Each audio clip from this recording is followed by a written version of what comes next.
On the morning of Saturday, January 25th, I get up terribly early to deliver the mail.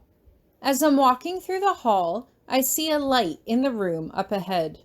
Someone must be in there already. Probably Professor Grabiner, unless Minnie needed something. I head into the room and find a scene I didn't expect. Professor Grabiner is lying on the floor, unmoving. The floor itself is marked with circles and swirling lines and symbols that look like letters, but not in a language I can understand. And, hovering above him, is a menacing blue spirit with horns and claws. "Run away, little girl," the spirit says as it turns to me. "This meat is mine, and I intend to feast." Oh no. Well, I can't just leave him there to be eaten. I rush into the room, leaping over the lines and symbols on the floor and grab hold of his shoulder. "Professor Grabiner, wake up!" He groans faintly when I shake him, but doesn't stir. I hook my hands under his arms and prepare to drag him out, when suddenly I can't move. I feel clawed hands gripping my neck and starting to squeeze. The floating spirit laughs at my panic. "Fool. This one was protected, but you have crossed the wards that bind me." "Tori!" Out of the corner of my eye, I can see Professor Potsdam enter the room, only she has the sense not to cross the boundary. What have I done? I feel weak. "You will not touch that child!" Professor Potsdam's voice rings out like a steel bell, and I see an expression of pain cross Professor Grabiner's face. He's waking up. But what good is that now? "She is my rightful prey," the spirit insists. "She is of the house of Grabiner," Potsdam says. What? The pressure around my throat eases slightly as Professor Grabiner climbs to his feet. He seems confused, but when he catches sight of me, his expression hardens. "She is his affianced bride, whom he has pledged to marry this very day," Potsdam continues. "What?" Professor Grabiner hesitates a moment before he closes his eyes and sighs. "It is so sworn." There is a great deal of frustrated hissing, and then the spirit vanishes, and I can breathe again. "You absolute imbecile!" Professor Grabiner shouts as he whirls around to face me. "Not here, Hieronymous," Professor Potsdam says quietly. "Do you know what you've done?" Professor Grabiner demands. He looks angrier than I've ever seen him. "She was trying to save your life," Potsdam reminds him. "Surely you wouldn't want her to lose her soul for such an act." Professor Grabiner's face flushes. "I am not sure this is an improvement." "Professor?" I ask quietly, glancing between them. "I don't understand. What happened?"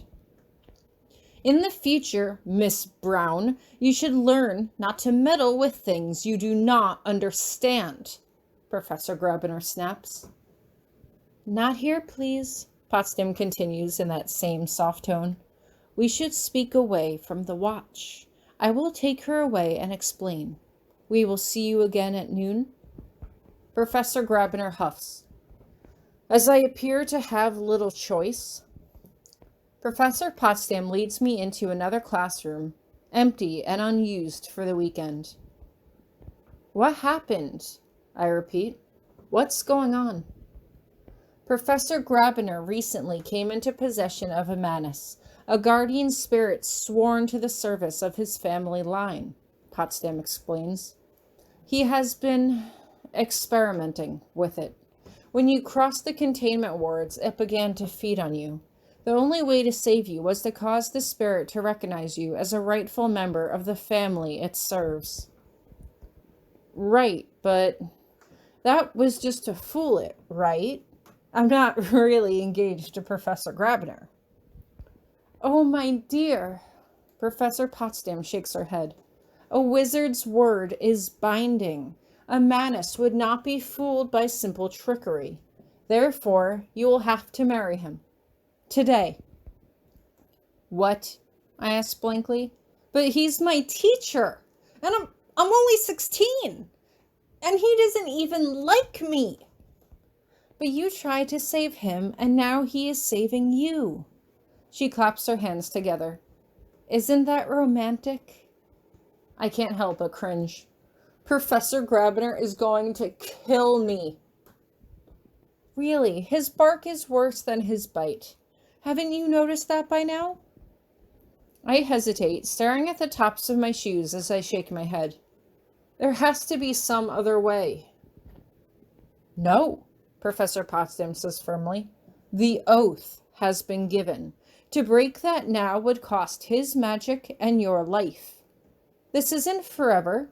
You will be joined for a year and a day. That's all. After that, your promise has been kept and you can go your separate ways. I'm sure this isn't quite the wedding a girl dreams of, but I have some lovely robes that should fit you, and I think it will all turn out for the best. Perhaps you'll even come to like each other." But, I grope desperately for some final excuse.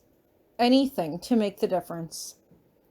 "But what about the mail?" "Oh, don't you worry about that. My little helper will see to it. Now, we need the ribbons, and a basket, and a witness, and I'll need to alter the dress." She bustles me around, spinning me this way and that. At one point, she even stuffs an apple into my mouth to keep me quiet and feed me breakfast at the same time, while she takes care of the preparations.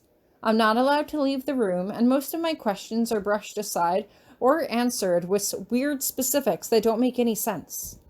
What does an ear of corn have to do with kindness and courage? Then, I have to wash my hands. Multiple times.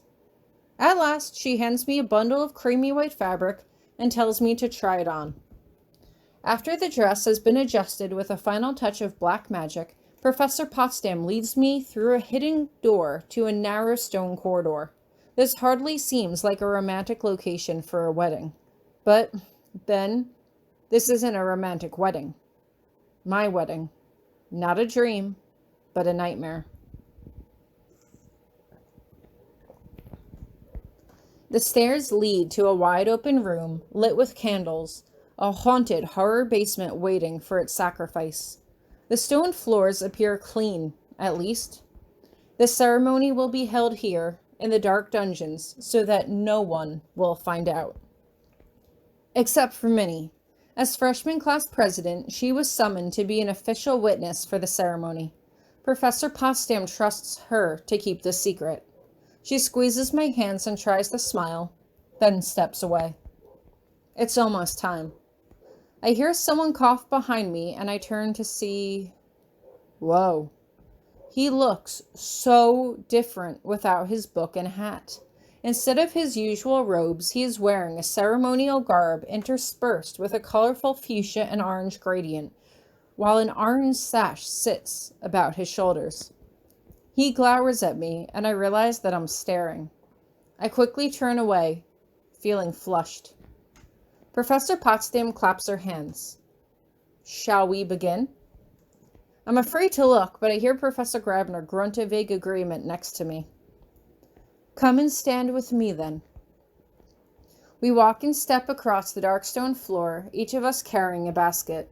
Mine contains an ear of corn and is decorated with blue and orange ribbons. His holds a tree branch and ribbons of black and gold. Professor Potsdam starts to speak, but I can hardly focus on the words. Something about entering into this union of our own free will. That's a lie, surely. And of the values of honor and loyalty. And with each, the gifts provided for the other. That's our cue. I turn to Professor Grabiner and hold out my left hand to present the handle of the basket. I give to you my kindness and my courage. He takes hold of my basket with his right hand, while holding out his with his left. I give to you my wisdom and my protection. Then I take hold of his basket with my right hand so that our forehands are crossed together. Minnie and Professor Potsdam step in, one on each side, to lift the dangling ribbons and drape them over our hands. As two streams join to form a river, so your two lives join to create something greater than they were. One family and one future, for 1 year and 1 day are ye bound. You may now kiss the bride. Professor Grabiner rolls his eyes. Is that strictly necessary? Well, no. Then I have no intention of demeaning myself. I just stand there quietly. I don't know what to say to that. I feel foolish and embarrassed, but then again, he probably doesn't feel any better about this than I do. Professor Grabiner lets go of the baskets and steps away. I don't know what to do with them, so I keep holding on to them for now. Well then, I'll see you in a year for the severance. Hieronymous, Professor Potsdam scolds gently. Don't be cruel. She's your wife now. We should all go out for a nice meal together. She may be my wife in name, but that is the end of it, Professor Grabiner says firmly as he turns to me. You are to stay out of my way. Do not expect special treatment or privileges. You will not use my name. You will not enter my rooms, and no one is to know about this. Do you understand? Yes, sir. I hope this whole affair has taught you the cost of foolishness. Goodbye, Miss Brown. Miss Brown-Grabiner, Potsdam corrects him. He rolls his eyes with a sigh, and then he sweeps away. I watch him leave before I turn back to Professor Potsdam. What happens now? I think that's largely up to you, she replies. Tori, here. Minnie hands me a small envelope of cash containing $25. You ought to have some sort of wedding present. Thanks. I can't even fake a smile. Yes, that's right, Potsdam agrees, and we will go out for a lovely meal, even if the groom doesn't care to attend. But first, we'll need to get you out of those robes. Once I change back into my normal school robes, Professor Potsdam takes Minnie and I to the Glen, where she orders us a nice meal, then leaves us alone for a bit when she goes off to powder her nose.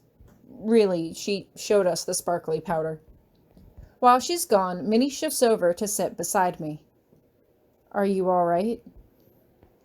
I never wanted this to happen, I stammer awkwardly. He was lying there unconscious on the ground, and I thought he was about to be eaten. I was just trying to help. And the worst part is, I wanted him to respect me, but now he hates me. I don't think he hates you, Minnie says gently. I think he hates this situation. But it's my fault. My breath catches in my throat and I quickly swallow a sob as I wipe at my face with my sleeve. You were just doing your job, Minnie replies. It was because of his mistake that you were in danger. But don't remind him of that, or he probably will hate you. He's a proud man. You know him really well? I ask as I glance up at her. I did research. That's what I'm good at. He doesn't like people prying, though. Don't push him. Treat him with respect and be patient. Don't let him frighten you off. He'll calm down. Hold on to yourself, all right? It'll be okay. After what feels like an hour, Professor Potsdam finally returns, and we have a delicious meal. Closer to 2 meals, really, both lunch and dinner. But I can't truly enjoy the food or the environment when I'm here with a teacher and married to another. What am I going to do? Every time I try to think about it, Professor Potsdam distracts me with some bizarre remark or dancing paper animal, and by the time she finally takes us back to school, I'm so exhausted that I fall straight into bed. Today was just supposed to be an ordinary Saturday. Instead, It had become my wedding day.